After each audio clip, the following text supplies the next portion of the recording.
Good afternoon, everyone. Welcome back to your lunch ice cream coma session. I'm excited to be here. Thanks for everyone joining us. Hope you're having a great forward. This is a super big honor. I've been part of the previous two forwards, and I feel like I'm a total forward junkie at this point, so I'm excited. My name's Kyle Simpson, Getify on Twitter and GitHub and all those other places that matter. I want to talk, before I really get into much about this talk, I need to understand a little something about my perspective on our industry and where we're at. And I'm adding this to the beginning of each of my talks because I think we have a responsibility as members of this community to be more aware of the things that are holding some people in our community back. So I do not have solutions to the bigger problems that our community faces, the discrimination that occurs, the unfairness that is inherent to the way we do things. I don't have solutions to that, but I can at least start talking about it.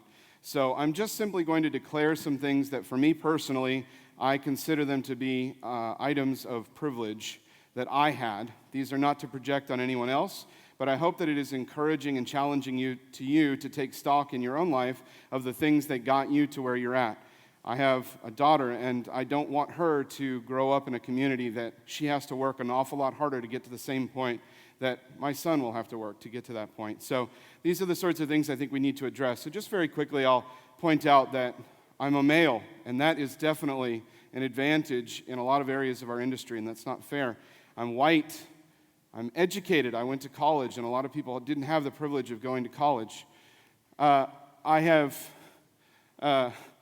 I'm heterosexual, and thankfully, this is becoming less and less of a privilege, but certainly getting to the point that I'm at, I didn't have to have people second-guessing a lot of the things that I did. I am American. I consider that to be a privilege, especially since I speak in a lot of places in the world, and I grew up in a country that values freedom, and not a lot of places are the same way. And also, being employed, I have been self-employed for the last several years, so I've had some freedom that others might not have had. I haven't had to always necessarily be chasing after things that someone else said was important, although that self-employed thing has just recently changed, which I'll mention in a moment.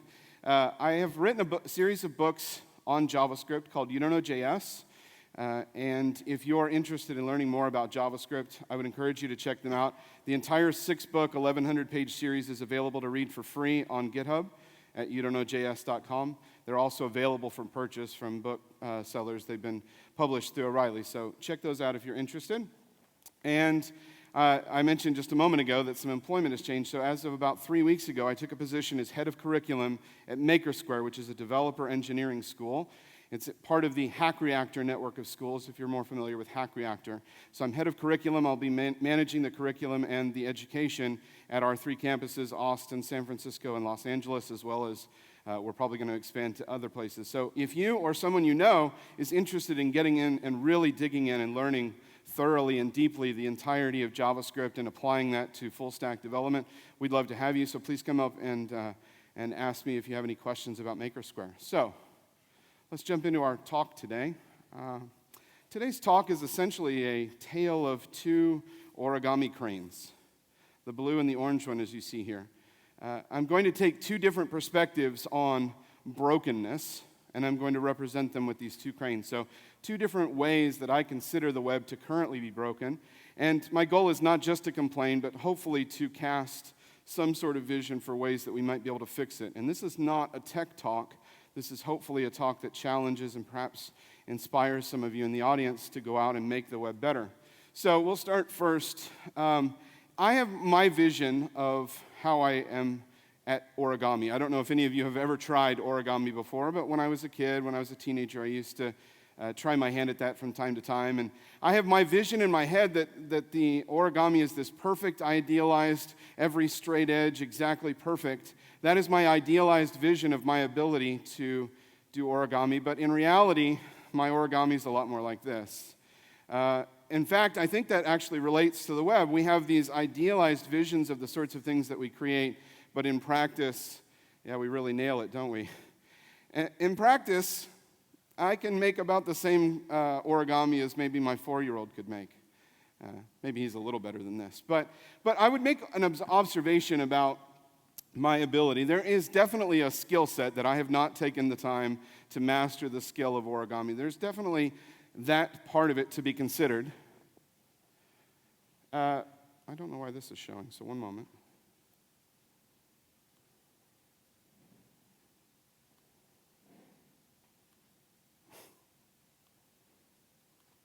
There's definitely something to be said for lacking in skill set, but I think there's also something to be said for lacking in proper materials. And if you start out with bad materials, the end result is often not as ideal as we would hope. It may be hard to see, but I love my favorite part of this image is that old 1980s school watch, because nowadays you would be so uncool if you were caught wearing a watch like that. But if you start out with bad materials, this paper is already wrinkled and folded, and it's got a dog ear on the corner. If you start out with bad materials, the end result is going to be bad. So I will make some observations about the materials that we are working with, the web as it currently stands today.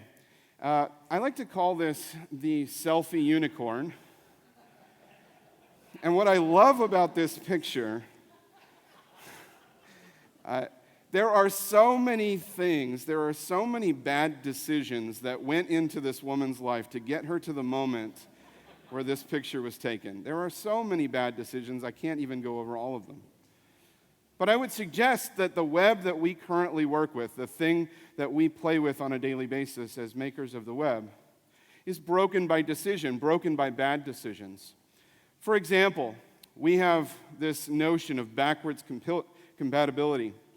We have this idea that we cannot ever add something to the web and then remove it from the web, because once it's been added once, somebody will begin to rely upon it, and once they're relying upon it, we can no longer break the web. This is a romantic but entirely impractical notion, in my opinion. This idea that the web is evergreen and constantly changing, and yet we never remove any of the bad stuff from the web, means that the web will fall over on itself at some point. And in many cases, I think the web is already starting to do that. We're starting to see people shouting about the problems of the web, and people writing blog posts like, hey, can we just slow down a bit? Because maybe the web is changing and progressing and getting a little too complex a little too quickly. So I understand why we want to keep as much of the web around as possible. But we have to balance that, I think, against this notion of technical debt. And I know that's a term that not everybody agrees on exactly the definition, but this notion of technical debt that we have accrued over a period of time through a series of both good and bad decisions that were forced our hand because of vendors making certain choices and market pressures and things like that. Entire parts of our industry stopped for years at a time, and that forced sets of decisions that even today in 2015 we're still dealing with. So while I get the idea behind backwards compatibility, I am not convinced that that is actually healthy for the future of the web. There are lots and lots of these technical hacks that we are still dealing with. For example, some of you may recognize hacks like this. I actually took this code directly from one of my own code bases, so I'm making fun of my own code at this point. But using these sorts of crazy, weird hacks in JavaScript to figure out what browser we might be in so that we could work around some craziness that was presented to us. And this was actually, at a time, I remember a time in this industry where it was considered state-of-the-art to be able to come up with these ideas. Like, ooh, somebody writes a new blog post, and oh, this amazing new hack that I just came up with that can now target IE 7.3, but not 7.2 or whatever. Craziness.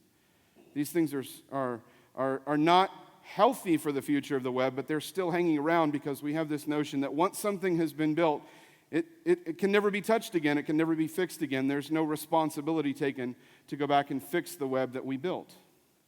And by the way, it's not unique to the JavaScript realm. There are certainly other examples. For example, there's examples in CSS of the same sorts of things. We have these all across the entire web platform trying to target different parts and work around these crazy browser quirks. And I will suggest that no matter, even though today in 2015 we are totally centered on this standards compliance idea, and all browsers are on board. And that includes, by the way, Microsoft, who's leading the way in standards compliance with ES6 now, with Microsoft Edge. But even though that is true, we're not going to be free of the continuing future that there will be things that people want to hack around. There will be things where a feature is implemented, but there's a quirk, or there's just a shortcoming in the specification, and one browser's interpretation is different from another. So these things are not purely in our past, they are current for us, and they will be part of our future unless we stop laying down bricks that we refuse to pull back up.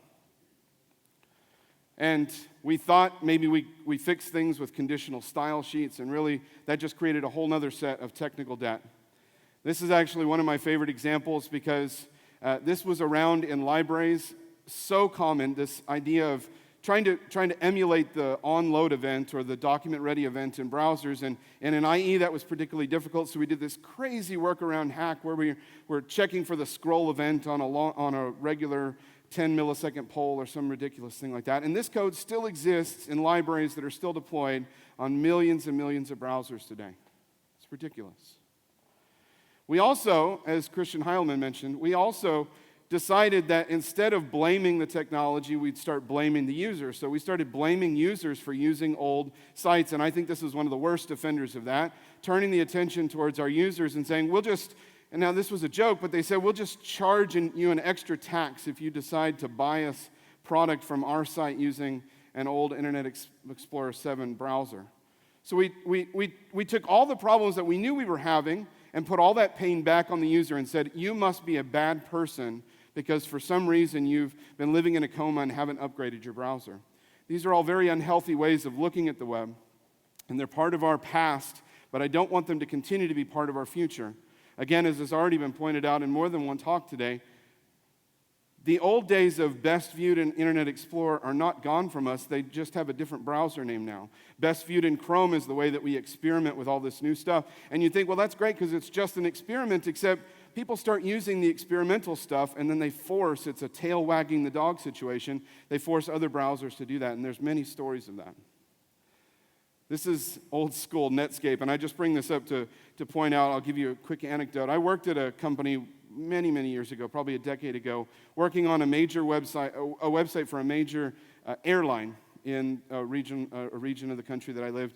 And we were building the homepage, and we were given 3 weeks to build out this amazing homepage that the designers had come up with. And it was the 3 weeks immediately before Christmas. And the end of the second week, so 2/3 of the way through the project, they came to us and said, by the way, we have to support Netscape 4.7. And we about fell out of our chairs. What are you talking about support? There's no possible way this UE calendar widget that's a brand new thing, there's no possible way that's going to work in some old browser like Netscape 4.7. But they came back to us and said, well, we have statistics that say over 200,000 visits a month come from Netscape 4.7, so that represents a lot of revenue to us, and we've got to do it. Now, they had no other proof of those statistics other than the fact that maybe something like Google Analytics said it.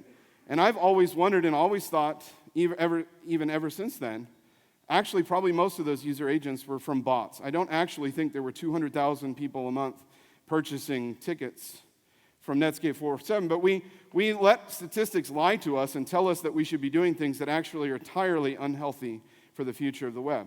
So don't necessarily believe those statistics when your marketing or your sales department says, we have to do X, Y, Z because the statistics say so. You might want to dig deeper into that. And you might want to push back and say, that might not be healthy for our future. All of this is to say the web that we currently work with is broken. It is broken by one decision and after another decision by 1,000 million tiny decisions that were all probably in good faith. Most of them were in good faith. But taken together, they have left our web in a very broken situation. And unfortunately, it seems like we're determined to keep it that way. I saw this tweet literally just today, and I love how he says it. Backwards compatibility is like compulsive hoarding. You just can't throw away the old things, and that's true. We have this attachment to the old ways of doing things and this resistance, this inertia to giving up the old ways of doing things, and we blame them on our bosses and on our clients and on client budgets, and we say, there's no possible way that my client would ever let me do that, but yet you've never even tried. You just assume that that is true. We don't fight those hard battles because sometimes we're kind of attached to the old way of doing things. And I would just ask you the question, do we have to? Do we have to continue to maintain that romantic but impractical notion of backwards compatibility? I wrote this tweet a while back and I said, we've got this bug in JavaScript that's been there since the very beginning, and people say if we fix that, then it would break lots and lots of sites in the web, and that's probably scientifically true, but my perspective is let's break it, force sites to break, and then fix those things to bring them forward. Now, of course, I got an awful lot of hate on Twitter after posting this because everyone jumped out of the woodwork and told me why this is completely impractical and against the DNA of the web, and how dare I, it's almost heresy to suggest that we might want to break something so that we could move it forward. And one of the big arguments that's made against this is browser game theory. So let me indulge a slight definition of browser game theory if you're not aware of this. All of the browsers that you work with every single day that you use, regardless of whether they're attached to an open source project or to a proprietary vendor or company, regardless of what you may think their business models are, every single one of them is driven by this same notion that they need as many eyeballs as possible on their browser so that they can continue to affect their vision for where browsers and the web should go. And they are extremely averse to making any changes that may lose users. They do not want to lose those eyeballs. Losing that market share loses their ability. And so it's summed up in this tweet from Brian Turtleson where he says, what implementation would volunteer to break web compatibility and therefore lose lots of users?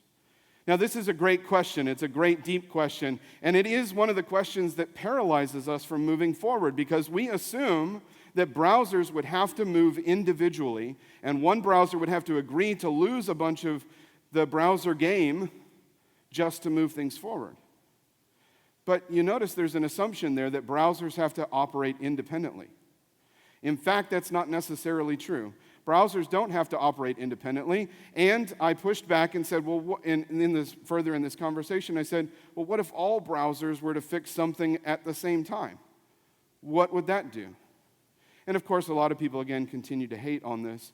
But I suggested this idea of breaking the web forward in a coordinated effort. I called it the Break the Web Forward Day, and in fact, I launched breakthewebforward.com is this notion of creating an international day, much like Y2K was, some point in the future, where browsers agree to fix all or most of the problems of the web and flip those fixes all on one day. Now, that would break virtually all of the web if that's all we did, because the reason we pick a day in the future is so that we have time as a community to rally behind and fix it, just like we did with Y2K. People can volunteer to go and fix old sites. And there are ways for us to put in stopgaps and have older browser engines hang around for the old sites that literally nobody has access to source code to. But I think we could continue to move the web forward if we gave up on this idea that the web browsers have to act independently, if they coordinated together. Now, I know this idea sounds crazy and completely improbable, but maybe it's not so crazy because actually one example of this already happening. Later this fall, the browsers are going to flip on a fix on an arbitrary day, I think someday in October, and it's a relatively minor fix. They're fixing something to do with control characters. But they are going to all flip on this fix at the same time on that one special day in October, and any sites that this affects are all going to be broken equally across all the browsers, which means that we have mooted or mitigated that browser game theory argument against moving the web forward. They made one tiny breakage, they did it intentionally, and they coordinated together. I think this is a beautiful picture for maybe not just one Break the Web Forward Day, but many Break the Web Forward Days. And I've suggested to some folks at Microsoft and other browser vendors that we could use this site to coordinate the messaging about moving the web forward in little bits and pieces, fixing stuff, and then telling people well in advance we're going to fix it so you have an opportunity to break the web forward as well. So if the web has been broken by decision, the web has also been broken in another way. And I use a slightly different picture here of the crane on purpose.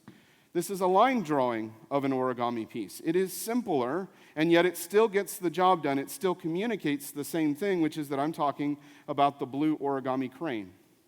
So if the web has been broken by decision, the web has also been broken by design. And this fits even more squarely on our shoulders than broken by decision.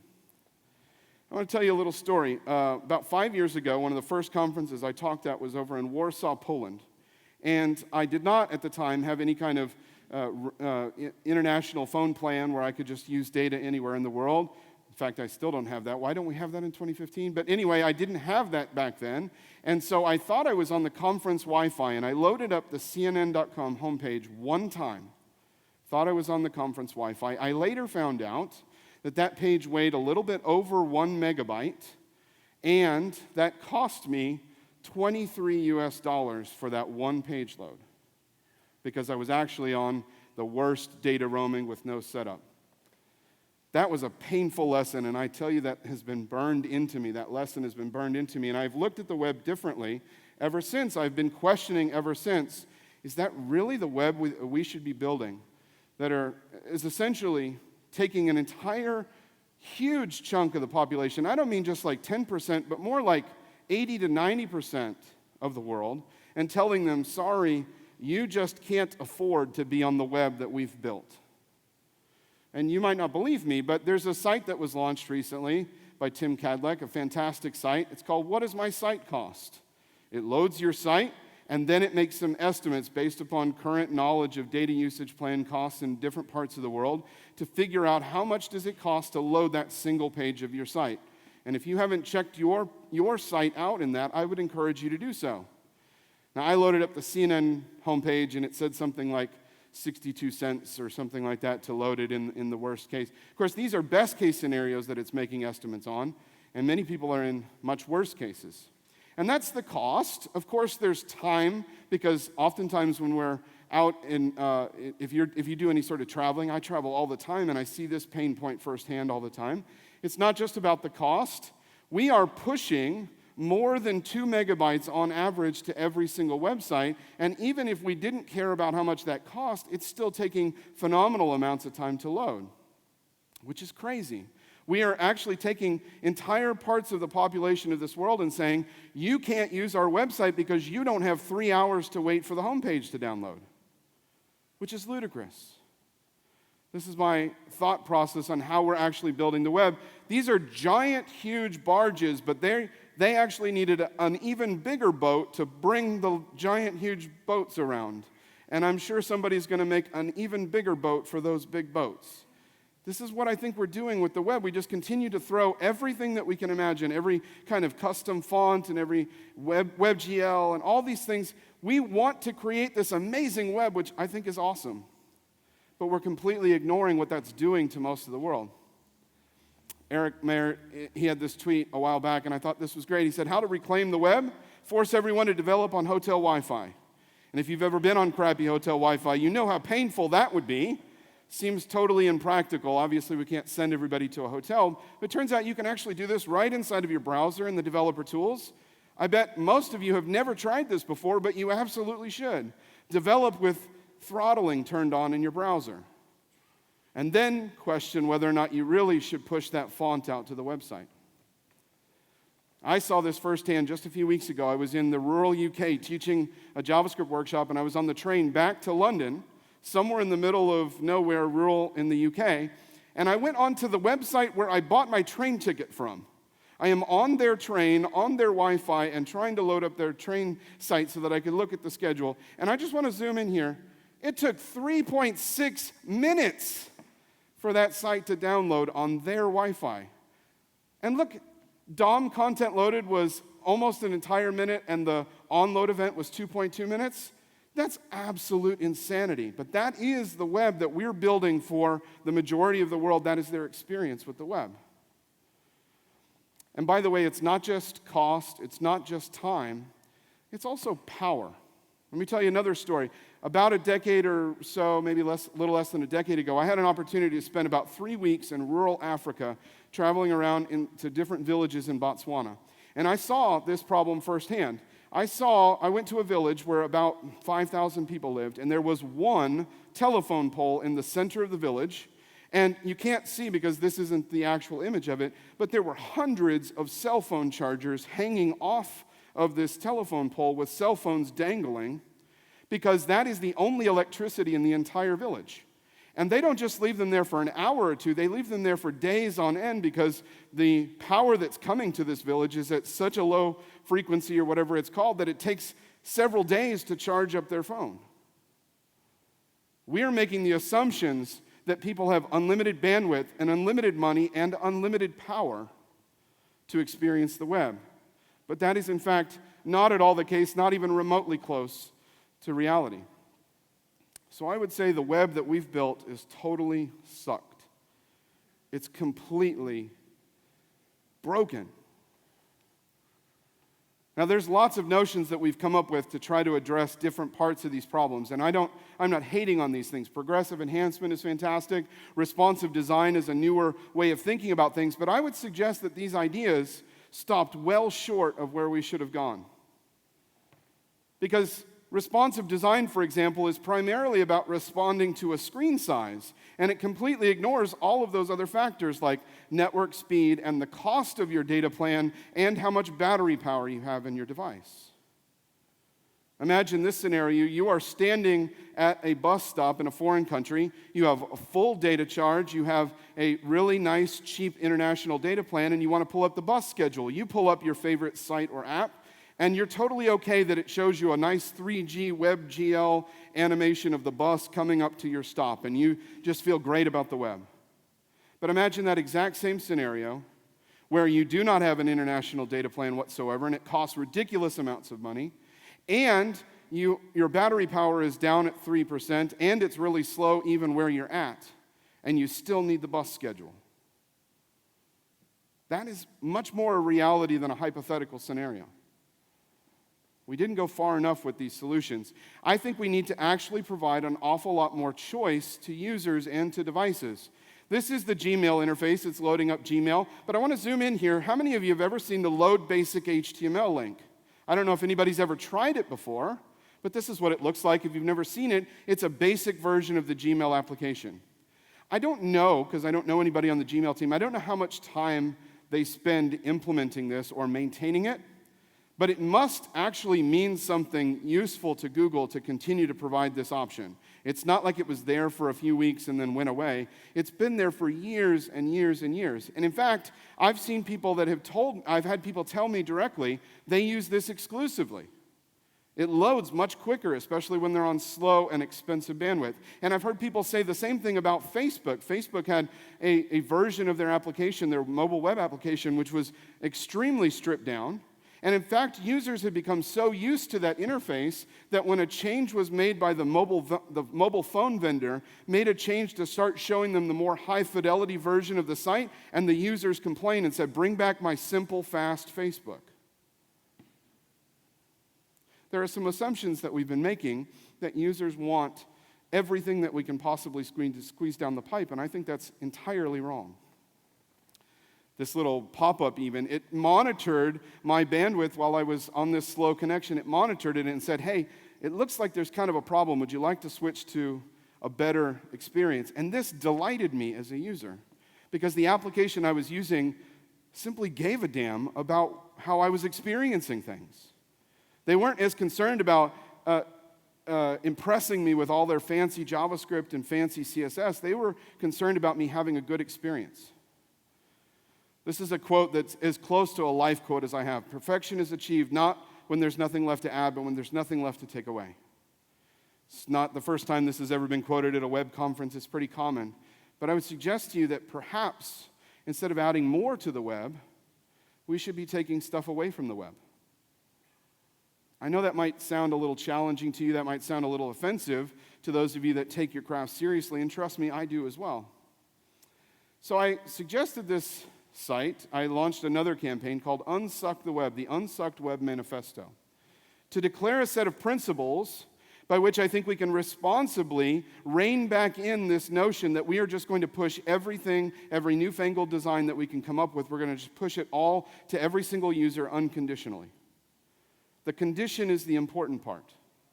I'm not suggesting I'm going to take away all of your fun toys. I'm suggesting maybe not all of those toys need to be served to every single user on every single load.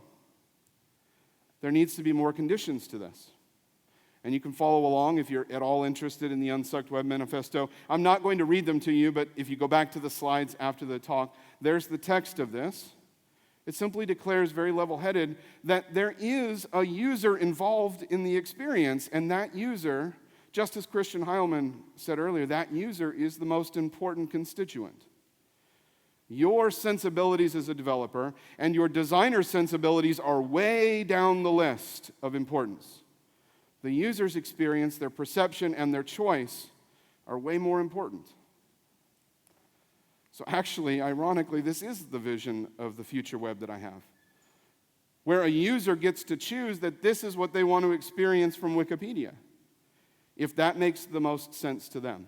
Why shouldn't I not have that choice? Now, some of you developers, you geeks, are going to say, oh, well, I know I can go into my developer tools and disable CSS and turn off JavaScript and whatever, which is complete and utter nonsense to a normal user. They would have no idea what that means.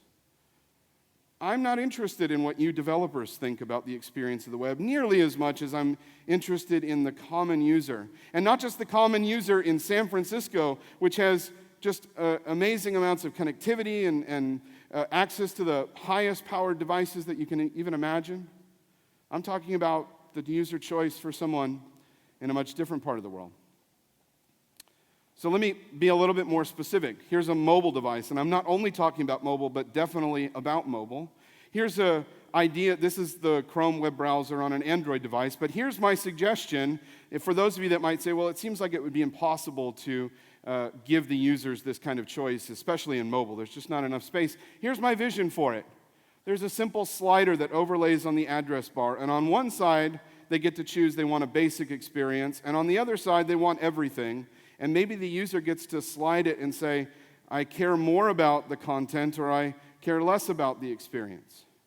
And they get to choose on a per-site basis, on a per-page load basis, and it just remembers their settings as they continue to surf. This is not that complicated, and this is an experience that would, I think, actually start to delight users, not necessarily the privileged users in this room, but the users in the other parts of the world.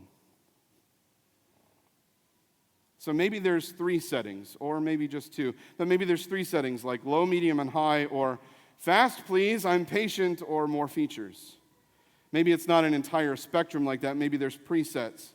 Now, our responsibility, the browser's responsibility is, if a website doesn't respond to that preference, the browser has to veto. If a user says, I want the basic experience, don't load any images over 50K, don't load any custom fonts, and the server sends them anyway, the browser has to step in and say, not doing it. I'm going to respect the user. Now, you may think that this is an even crazier idea, but this is also starting to happen, and I'm extremely encouraged by it. There's a thing called client hints, which when originally invented were all about screen size things, like it was a symmetry for responsive design.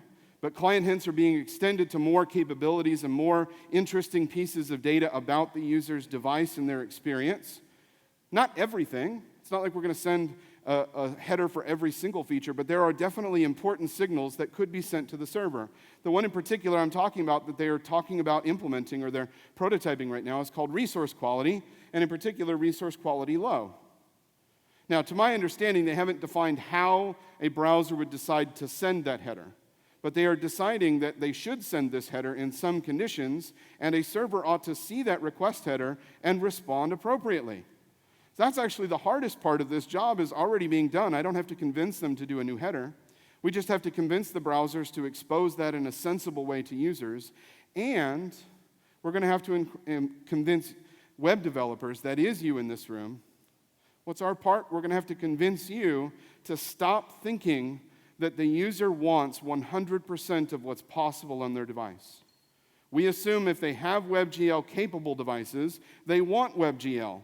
But in fact, many times they don't want that, and we need to give them the choice. We need to give them the option of vetoing and saying, that's all well and good, but at this moment I only have 3% battery life, and I'd really just like the bus schedule, please.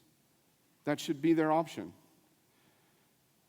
To do this, we're going to have to build the web in layers, and we're going to have to rebuild, and this is a joke because I don't actually mean the Netscape layer thing, but we're going to have to build the web in more layers. We're going to have to decide when a user asks for low fidelity, that means that the chat widget that we normally send, we just don't even send that.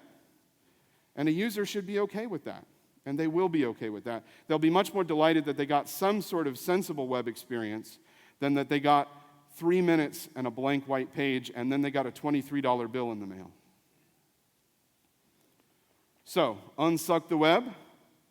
This is radical, but when you don't load it, when you send the resource quality low, you get just the text. Now, I know you're saying, well, my site could never do that. My site is this fancy image editor, and there's no possible way. Absolutely there is. You have an image editor as your company's application. You can load only the basic brushes and only the basic features and then ask the user, would you like the more advanced interface? That is possible to build. You just never decided that that was important. Actually, your boss has never decided that that was important because they don't think that those people are your audience. How closed off can we be that we think our audience is just people at tech conferences with fast internets and powerful devices? Now, I know there are many objections, and I do not have time to cover all of these, but I'd be happy to discuss them. People always come up and tell me all the reasons why I'm entirely wrong and none of this could ever happen. I know there are many objections like the client budget. Ooh, the client will never pay for this. If you spin it that when you build this kind of web that I'm suggesting that the client's customers will be much more happy with that experience than any of their other competitors, then they'll give you the budget to do this. Or at least they'll think about it. You lose 100% of the battles you never fight, and only 99% of the ones you do fight. Oh, it's too much work, it's too hard. Actually, it's not as hard as you might think. It does take concerted effort. It doesn't come for free. If it did, we would have done it a long time ago. It's going to take some concerted effort. But you're going to have to push back and say, okay, designer, I know you've designed this amazing interface, but what is a stripped-down equivalent? What would that look like? And how can I build this in layers so that I can give that option to my users? So what I'm suggesting is this, to close. Build the minimal web experience that a user needs and build the best web experience that your team can dream up. Build both of them. And figure out how to weave the two together, and most importantly, let the user decide. Because we are going to have to break from the web of the past, and in fact, break from the web of the current, since it's true that the web of the better future is waiting. Thanks very much for listening. Appreciate it.